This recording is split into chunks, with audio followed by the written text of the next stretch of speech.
Welcome everybody to the Trump Show, where nothing makes sense and flip-flopping is what we call a Monday afternoon. In just the last 3 days, tariffs have been on again, off again, mixed messaging from the White House, retaliation from China, company and sector-specific exemptions. It's been a complete mess, to say the least. So where do we actually stand? Today, I'm going to break down everything tariff related for you. What tariffs are on, what tariffs are off, and what this means for returns looking ahead as the most chaotic earnings season kicks into gear, with signs that even the high-end luxury consumer is suffering. And what this means for the average Joe is certainly not good. So with an economic slowdown pending, are we about to compound the pain the economy is already facing? That's what we're here to talk about today. Tariffs, the economy, and how it affects stocks. So buckle up as we dive into the chaos of the Trump Show, where tariffs shift faster than a Monday mood swing. We'll unpack what's on and what's off and what it means for your wallet as earnings season heats up. Stay tuned. You don't want to miss this. We've got a lot to talk about. Let's roll the tape. Welcome everybody to the Daily Recap Show, where we talk about stocks and the financial markets. My name is Chase. If you like this video, please subscribe, hit that notification bell as well as the like button, and leave a comment for the algorithm. Let's get into it. This is the daily heat map of the S&P 500, and US stocks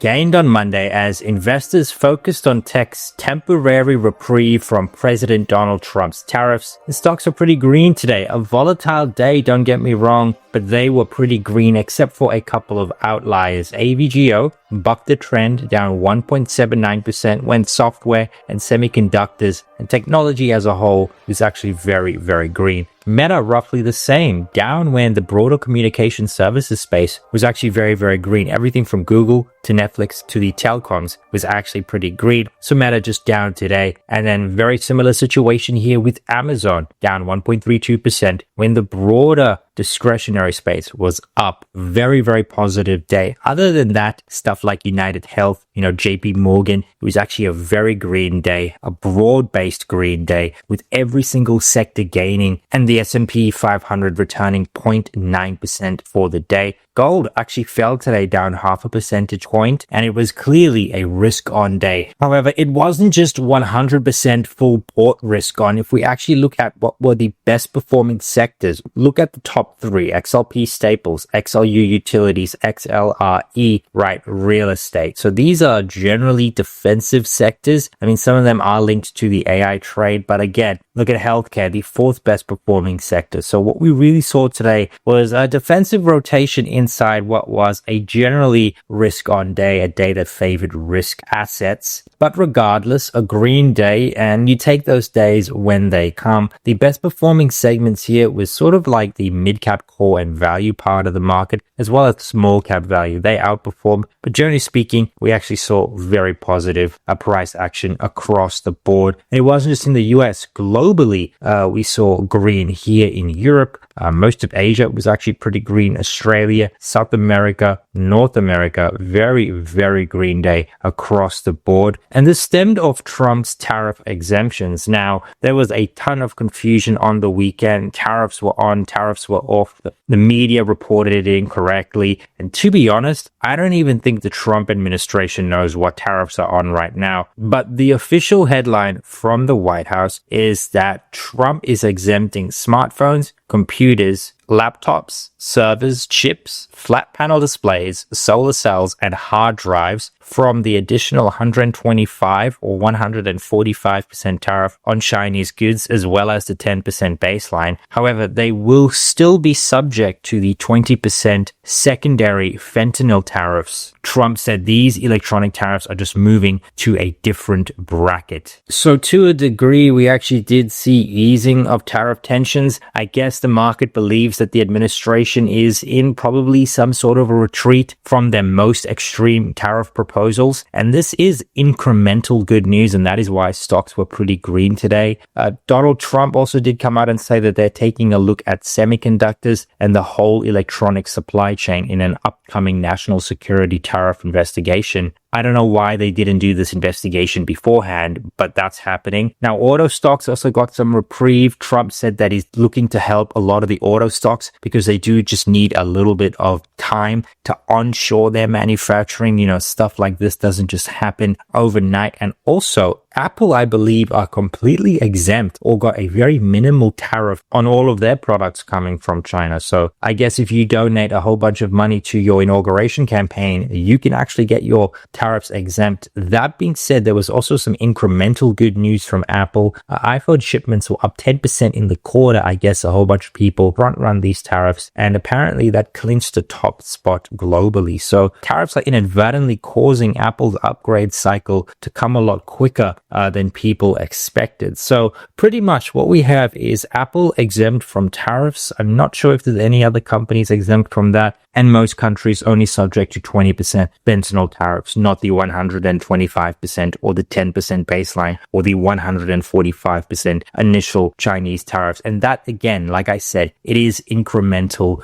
good news. We also got some news from NVIDIA. They plan to manufacture American-made AI supercomputers in the US for the first time. I believe these supercomputers are pretty much consist of one NVIDIA Grace CPU, a Blackwell or Hopper GPU, and they can be used natively inside stuff like cars, particularly robots. Also, NVIDIA Blackwell production has officially started in the TSMC Arizona plant, I believe, as NVIDIA opens its first US factories. There was a number floated around that they were planning to invest $500 billion over the next, I think, 5 years in US production capacity. We'll see if that comes to part. Nonetheless, NVIDIA is making a move, and I guess if Trump wanted onshoring to a degree from people like NVIDIA, he is getting it. Now, looking at some market movers, Goldman Sachs was up 2%. I know the broader market was up today, but they reported earnings. They reported EPS of $4.12, beating expectations of $12.35 on revenue of $15.1 billion,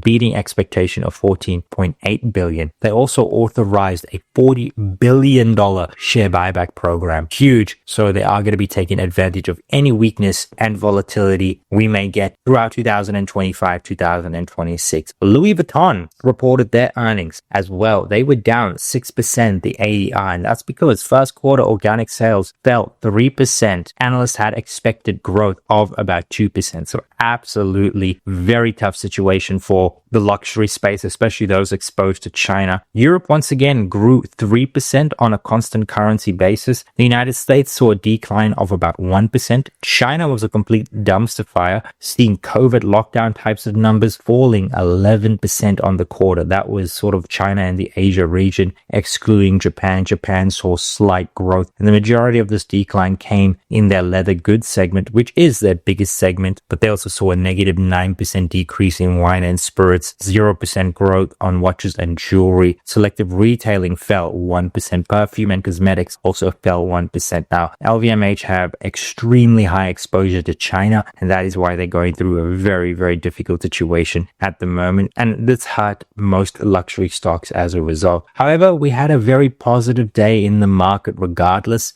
4,400 advances, 1,700 decliners. We actually did see net inflows in the New York Stock Exchange, outflows in the Nasdaq 100. You can see we had a very volatile day right here. We opened up very, very positive. Trump spoke, we moved down, then we actually paired a lot of the gains to almost reach the highs of the day again. But we saw outflows in the Nasdaq, inflows in the New York Stock Exchange, the S&P 500 gaining 0.8%. Market momentum continues to remain, I guess, somewhat stagnant. We did see improvements in the 5-day moving average and a lot of these other moving averages, but they're still well below their 50% mark. And until we actually regain that 50% level in the 20, 50, 150-day moving average, the market will continue to remain volatile, and we will continue to be in this kangaroo type of market where we see immense volatility, and we have up days, we have down days, and very limited trend days. That being said, we are making some improvements, at least with the shorter term moving averages. Now, looking at the chart, you can see a very positive day here for the markets as a whole. The S&P 500 gained, the Nasdaq 100 gained, the RSP was up 1.28%, so the broader market market actually outperforming along with mid caps and small caps. We're looking kind of red in extended hours, but if you just exclude the RSP, it's negligible, really, I guess, low volume. Typical stuff you see after a very, very green day.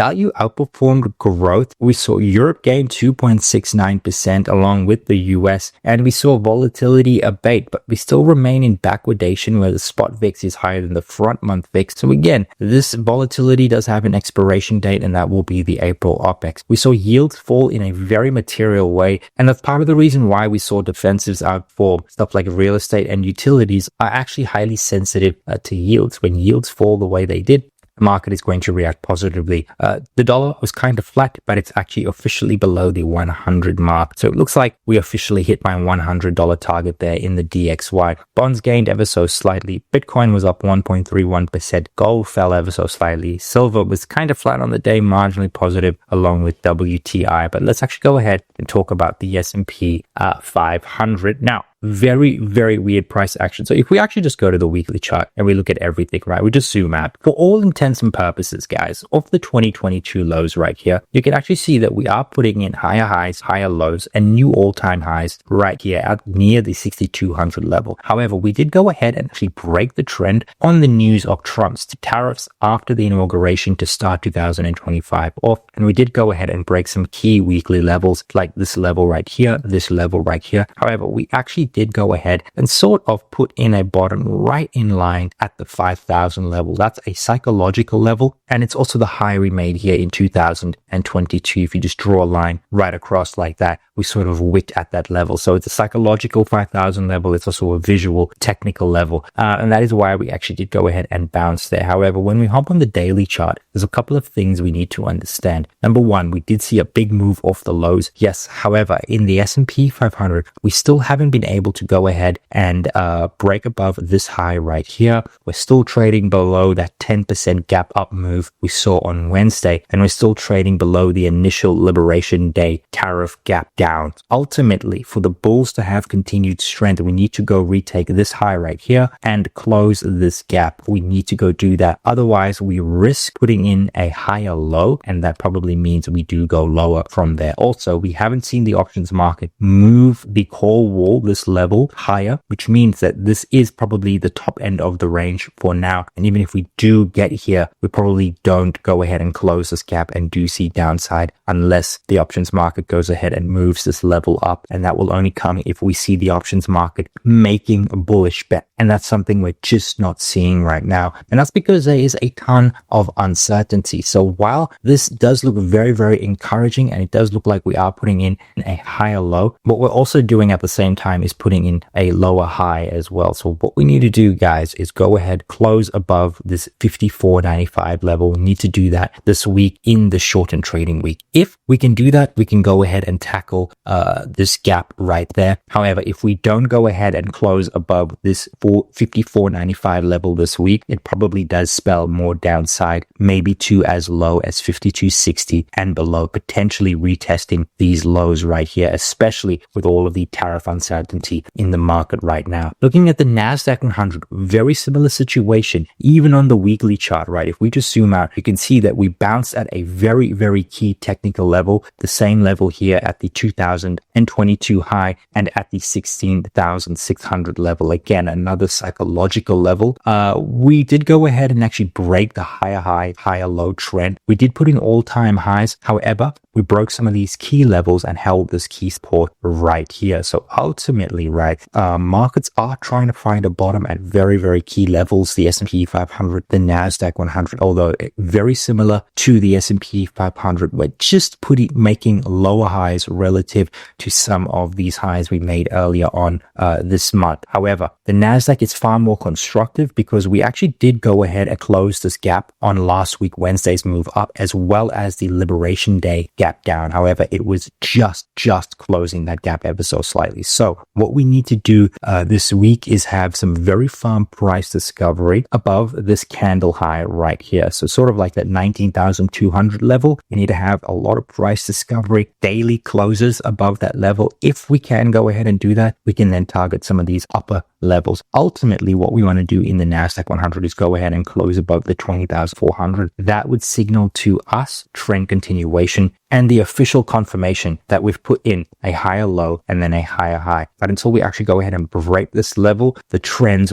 look like an absolute mess right now. That being said, we aren't overbought, nor are we oversold. We're sort of in the middle of the range here in the Nasdaq 100, and that definitely means we do have some room to move to the upside. And we did come off what was some very, very oversold conditions. We worked those off right now, at least on the daily chart, as well as for the Nasdaq, as well as for the S&P 500 on the daily chart. So it's very, very simple what we have to do. We have to go ahead and have price discovery at these higher levels in the S&P 500 and the Nasdaq 100. If we don't do that, we will probably go ahead and see price discovery very close to the gamma flip. If not, we'll probably go see these lows. Again, it really depends on what we do this week. If we don't see those levels this week, next week, it's going to be really, really difficult for bulls unless we get amazingly good news from the Trump administration. And ultimately, that is the number one thing we need to be watching. What comes out of the Trump administration, because they control the flow of news and ultimately the flow of markets and what happens. So always keep your eyes on the news. Now, let's actually talk about Bitcoin. Now, Bitcoin is doing exactly what we expect it to do. We are expecting Bitcoin to sort of consolidate. Now, looking at Bitcoin, now we do know that using our indicator, which